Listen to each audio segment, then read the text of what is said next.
South ఇండియాలోనే అతి తక్కువ ధరలకే రత్నాలందించే ఏకైక సంస్థ 6JVR. ఏంటి ఈ పిన్నెల్లి రామకృష్ణారెడ్డి ఎపిసోడ్? ఆయన ఆ రోజు గొడవ జరిగింది, దాని తర్వాత ఈవీఎం పగలగొట్టారని చెప్పేసి నిన్న వీడియో రిలీజ్ అయింది. ఎలక్షన్ రోజు, పోలింగ్ రోజు గొడవలు జరిగాయి. పోలింగ్ తర్వాత 4 రోజులు వరుసగా కంటిన్యూగా గొడవలు జరిగాయి. పల్నాడు ఏరియా మొత్తం 144 సెక్షన్ పెట్టారు. అప్పుడు బయటకు రాని వీడియో, అప్పుడు అరెస్ట్ చేయడానికి ఇంట్రెస్ట్ చూపని ఈసీ నిన్న వీడియో ఒక్కసారిగా రిలీజ్ అవ్వగానే ఎందుకు ఇంట్రెస్ట్ చూపుతుంది, ఎందుకు అరెస్ట్ చేయాలని చెప్తుంది. పాయింట్ 1, మేబీ ఆయన ఈవీఎం పగలగొడతాం 100% తప్పు, దానికి సంబంధించి చర్యలు తీసుకోవాలి ఎలక్షన్ కమిషన్, దానికి సంబంధించి ఎలాంటి నిర్ణయాలు ఉండాలో అవన్నీ చేయాలి. కానీ ఎలక్షన్ కమిషన్ 7 రోజుల తర్వాత నిన్న వీడియో రిలీజ్ అయిన తర్వాత దాని మీద ప్రెస్ కాన్ఫరెన్స్ పెట్టి రామకృష్ణారెడ్డి మేము అరెస్ట్ చేస్తాం, దానికి సంబంధించి తెలంగాణ ఏపీ పోలీసులు చేజ్ చేస్తున్నాను, ఆయన పట్టుకోవడానికి ట్రై చేస్తున్నారని చెప్తున్నారు. నిన్న ఇంకొక విషయం ఏంటంటే, ఆ వీడియో రిలీజ్ చేసినటువంటి వ్యక్తి నిమ్మగడ్డ రమేష్ గారు అంట. నిమ్మగడ్డ రమేష్ గారు ఆ వీడియో తీసుకెళ్లి ఎలక్షన్ కమిషన్కి ఇచ్చి, ఇదిగోండి ఈ ఎమ్మెల్యే ఇలా చేశారు, సో మీరు వెంటనే ఈయన మీద యాక్షన్ తీసుకోవాలని చెప్పేసి ఆయన సబ్మిట్ చేశారని చెప్పేసి చెప్తున్నారు. ఎందుకు ఎన్ని రోజుల తర్వాత వీళ్ళు ఇంత ఇంట్రెస్ట్ క్రియేట్ చేయడానికి కారణం ఏంటి? ఈ పోలీసులు ఏదైతే మారారో, ఎవరైతే ఎస్పీలు మారారో, గొడవలు జరుగుతున్నటువంటి ఏరియాలు ఉన్నాయో, ఎందుకు ఇంతవరకు వాళ్ళ మీద ఈ ఎలక్షన్ కమిషన్ యాక్షన్ తీసుకోవట్లేదు? ఇప్పుడు తప్పు ఎలక్షన్ కమిషన్ దా, లేదంటే ఈ గొడవలు చేసిన అభ్యర్థులదా? వీటన్నిటినీ చూస్తున్నా పట్టించుకోనేటువంటి ఎవరిది, ప్రభుత్వానిదా? ఫస్ట్ పాయింట్, ఎవరు ఎన్ని తప్పులు చేసినా, రిగ్గింగ్ జరిగి ఉన్నా, లేదా తమ పార్టీకి సంబంధించిన ఏజెంట్లని తరిమేస్తున్నా, రామకృష్ణారెడ్డి గారు అక్కడికి వెళ్ళి ఈవీఎం ని తీసుకోవడం అనేది చట్ట వ్యతిరేకం, అంగీకారయోగ్యం కాదు. తప్పదు ఎవరైనా. బట్ ఎమ్మెల్యే గడ కాబట్టి అది మంచిది కాదు. ఇది ఫస్ట్ పాయింట్. రెండో పాయింట్, ఏదైతే ఇప్పుడు 2 ఆరోపణలు ప్రధానంగా ఉన్నాయి. ఒకటి, పల్నాడు ఏరియాలో కొన్ని నియోజకవర్గాలు, మా తిరుపతి, చంద్రగిరి అండ్ పుంగునూరు కూడా, వీటన్నిటిని కంప్లీట్ వెబ్ కాస్ట్ అంటే కంప్లీట్ గా వీడియో రికార్డింగ్ చేశారు. అంటే వీడియో రికార్డింగ్ ఎందుకు చేస్తారు?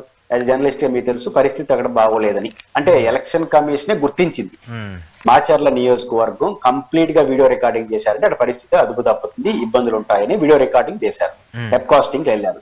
First point. అలా ప్రతి పోలింగ్ బూత్ ఇబ్బంది అని మీరే గుర్తించినప్పుడు అక్కడ పోలీస్ ఫోర్స్ పెంచాలి. 2, రామకృష్ణారెడ్డి గారు పదే లెటర్లు రాశారు, హైకోర్టు కూడా వెళ్ళారు. ఒక 5-6 బూతుల్లో వాళ్ళు అప్పర్ హ్యాండ్ తీసుకుంటున్నారు, బడుగు బలహీన వర్గాలను ఓట్లు వేయకుండా వాళ్ళే వేసుకుంటున్నారు. కాబట్టి ఆడ స్పెసిఫిక్ గా పోలీస్ యంత్రాంగాన్ని పెంచమని రిక్వెస్ట్ చేశాడు. పెంచలేదని నిన్నటి వరకు రామకృష్ణారెడ్డి గారు విమర్శించారు. ఈ రోజు మీరు నేను కూడా విమర్శించాలి. ఎందుకంటే మీరు చూడండి, ఆ పోలింగ్ స్టేషన్ లో రామకృష్ణారెడ్డి గారు పోయి పోలింగ్ బూత్ లో చేశారు కదా, ఎవరు అడ్డుకోవాలండి? పోలీసులు అడ్డుకోవాలి. అంటే అదే వాళ్ళ ఆరోపణ నిజమని ఇప్పుడు ఊడిపోతుంది. రామకృష్ణారెడ్డి గారు ఏదైతే కొన్ని బూతుల్లో వ్యూహాత్మకంగా మా ఓట్లు ఎక్కువ ఉన్న చోట, వాళ్ళ ఆధిపత్యం ఉన్న చోట ఓట్లు వేయకుండా అడ్డుకోవడం కోసం పోలీసుల్ని నామినల్ చేసేసినారు అన్నది రామకృష్ణారెడ్డి గారి ఆరోపణ. ఆ ఆరోపణ బలం చేకూర్చేట్టుగా ఆ వీడియో కనిపిస్తోంది. ఎందుకంటే ఆయన లోపలికి వెళ్ళినప్పుడు ఆయన్ని అడ్డుకోవాల్సింది పోలీస్ అడ్డుకోకుండా తెలుగుదేశం ఏజెంట్ ఎందుకు పోయాడు? ఆయన పోవడానికి తప్పు ఒప్పులు పక్కన పెడతారు, ఆయనకి ఎందుకు వచ్చింది ఆ కర్మ? రేపు ఆయన టార్గెట్ అవుతారు, రేపు ఆయన టార్గెట్ అయి సమస్య తెచ్చుకుంటాడు. అవసరం ఆయనకి ఏమొచ్చింది? ఈ పని పోలీసులు కదా చేయాలి. అంటే రామకృష్ణారెడ్డి గారు లేదా వైసీపీ ఆరోపించినట్టు పోలీస్ యంత్రాంగాన్ని చాలా చోట్ల పెట్టలేదు అని ఆ వీడియో రిపోర్ట్ చేస్తాం. దీనికి ఎలక్షన్ కమిషన్ సమాధానం చెప్పాలి. First point. రెండో పాయింట్, మీరు అడిగిన వాటిలో అత్యంత విలువైంది ఏంటంటే, ఇప్పుడు వెబ్ కాస్ట్ అన్ని జరిగినాయి కదా, ఆ సదరు పోలింగ్ స్టేషన్ లో ఈ రామకృష్ణారెడ్డి గారు వెళ్ళినప్పుడు ఎక్కడ వైసీపీ ఏజెంట్ కనపడలేదు అంటున్నారు. అంటే వాళ్ళు రాలేదా, కొట్టి తరమేసినారా? అత్యంత ప్రమాదం కదా. ఆయన బ్యాలెట్ బాక్స్ ని ఎట్లా పగలగొట్టడం తప్పు అవుతుందో, ఆడ పోలింగ్ ఒక పార్టీ రికగ్నైజ్డ్ పార్టీని ఏజెంట్లు లేకుండా చేయడం అంతకన్నా ప్రమాదకరం కదా.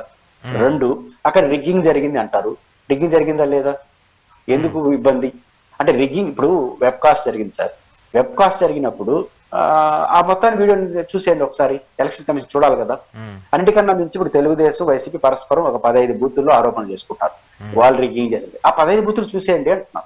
ఇప్పుడు ఎస్పీ సస్పెండ్, కలెక్టర్ ట్రాన్స్ఫర్, ఏదో తీవ్రమైన తప్పులు జరిగితేనే కదా అంత చర్యలు తీసుకుంటారు. తీసుకున్నప్పుడు ఆ మొత్తం పోలింగ్ బూతులను ఒకసారి చూసేవచ్చు కదా, వీడియో దాన్ని చూసేసినాం అనుకో, రిగ్గింగ్ జరుగుంటే వాళ్ళపైన చర్యలు, ఏజెంట్లు తరిమేస్తుంటే వాళ్ళపైన చర్యలు, రామకృష్ణారెడ్డి లాగా ఇంకోటి చేస్తుంటే వాళ్ళపైన చర్యలు, అన్ని మీరే బయట వచ్చి చెప్పుకుంటే ఎంత దర్జాగా ఉండేది, అంత హుందా ఉండేది. ఈరోజు పోలింగ్, ఇప్పుడు ఎలక్షన్ కమిషన్ బయట వచ్చిన వీడియోని ఆధారంగా చేసుకుని యాక్షన్ తీసుకుంటారంటే కుదరదు. కట్టి ఆయన పైన చర్యలు తీసుకోండి. అట్ ద సేమ్ టైం ఆ వీడియోని మొత్తం చూసి ఏజెంట్లు ఎందుకు లేరో చూడండి. అదే విధంగా పోలీసులు ఎందుకు లేరో, వాళ్ళు ఆరోపిస్తున్న ఎందుకు లేరో చూడాల్సిన అవసరం. ఇక్కడ ఎలక్షన్ కమిషన్ తరువుగా ఎంక్వైరీ చేసి 2 పార్టీలు ఆరోపిస్తున్నట్టు, 2 పార్టీలు కాదు అసలు మాచర్ల నియోజకవర్గం మొత్తం రికార్డును పరిశీలించండి. ఎక్కడ తప్పు జరుగుతుంటే వాళ్ళపై ఫర్మ్ యాక్షన్ తీసుకుంటే మిగతా అన్ని సెటరేట్ అవుతాయి. అన్నిటికన్నా మించి 4వ తేదీతో జరిగిపోతున్న ఆందోళన ఉంది కదా, దానికి ఒక భరోసా కల్పించే వాళ్ళు అవుతారు. కాబట్టి ఎలక్షన్ కమిషన్ ఫెయిర్ గా లేకపోతే మాత్రం అనవసరం అన్నిటికన్నా మించి ఆ వీడియో ఎట్టబెట్టి, ఒకటి ఆ వీడియో మీ చేతిలో ఉంటుంది, బయట ఎట్టొచ్చింది. 2 ఒకవేళ బయట నుంచి ఎవరైనా ఫోన్ లో తీసుంటే అది బయట నుంచి ఫోటో తీసి క్లారిటీగా మీరు ఆ వీడియో చూసినా కూడా మనకి ఈజీగా అర్థమవుతుంది.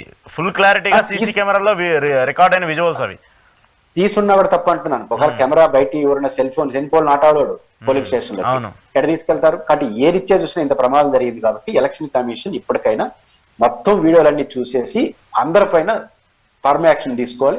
ఫస్ట్ టైం ఆయన పైన కూడా చర్య తీసుకోండి, తప్పేం లేదు. చేయాలి కదా, ఇంకొకరికి హెచ్చరికగా ఉండాలి కాబట్టి ఆయన పైన చర్య తీసుకోండి, మొత్తం వీడియోలు బయట పెట్టండి, జరిగిన దాన్ని చేయగలి. ఈ విషయంలో ఎలక్షన్ కమిషన్ చొరవ చూపాలి. రెండోది, ముఖేష్ కుమార్ గారి నాయకత్వంలోనే ఒక ప్రెస్ కాన్ఫరెన్స్ పెట్టి ఇది వీడియోలో ఉన్న నేరాలు 1, 2, 3, 4 ఇంకా ఎట్టా బయటపడింది, ఇంకెందుకు అవన్నీ చెప్పేసి అన్ని చేసాను అనుకో, మీ మీద ఆరోపణలు లేకుండా పోతుంది. ఎలక్షన్ కమిషన్ ఫెయిర్ గా ఉందన్న భావన వస్తుంది. ఆ పని చేయకపోతే ఎలక్షన్ కమిషన్ ఏదో మేనేజ్ చేశారనే భావన అనవసరంగా మీరు మూట కట్టుకున్న వాళ్ళు అవుతారు. అంటే ఎలక్షన్ కమిషన్ ఇప్పుడు తమ ఫెయిర్నెస్ ని, తన రెఫరీగా క్లీన్ చిట్ ని ప్రదర్శించాల్సిన అవసరం అయితే ఉంది.